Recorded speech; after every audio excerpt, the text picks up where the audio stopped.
Kita itu punya banyak waktu. Sounds crazy, right? Apalagi bagi kamu yang lagi dikejar pekerjaan, tugas, deadline. Tapi coba dengerin dulu. It is not that we have a short space of time, but that we waste much of it.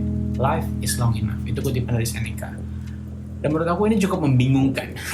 Karena kalau misalnya kayak gitu, kenapa kita tuh sering banget ngerasa nggak punya waktu dalam hidup kita? At least I think so. Itu jawabannya mungkin kita bisa bilang karena kita waste much of it, karena kita ngebuang-buang waktu berharga kita. Tapi secara pribadi, aku ngerasa kalau waktu yang ada itu, aku gunakan dengan kesibukan-kesibukan yang membuat aku produktif.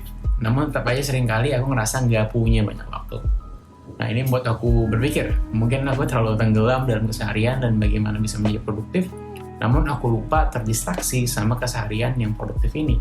Sampai-sampai nggak bertanya lagi, produktif itu untuk apa dan untuk siapa. Alhasil kalau ada waktu luang itu berarti harus dijadwalin dan harus diisi sedemikian rupa akan produktif, tapi nggak jelas tujuannya kemana.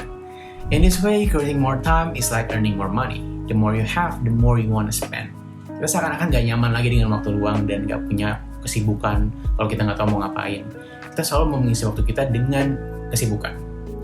Dan ini mungkin terjadi karena adanya pandangan kalau misalnya nilai kesibukan tuh lebih baik dinilainya ya. Bahwa kalau semakin kita sibuk, kita dipandang semakin menjadi penting, produktif, dan sukses. Basically kayak hustle culture. Padahal kita sebenarnya jadi budak kepada diri kita sendiri. Terlihat sibuk menjadi lebih penting ketimbang do what matters most. Singkatnya, kesibukan itu dinilai sebagai sesuatu yang baik. Tapi ada juga yang nggak setuju sebenarnya.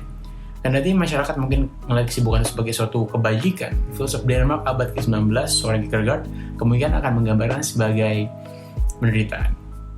Kierkegaard melihat kesibukan sebagai sarana untuk mengalihkan diri dari pertanyaan-pertanyaan yang benar-benar penting. Seperti misalnya siapa kita dan untuk apa hidup ini.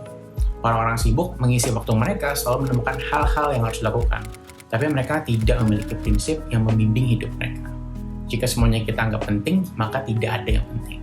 Sound harsh, I know. Nah ini bukan berarti semua kesibukan yang aku dan kamu lakukan selama ini nggak penting.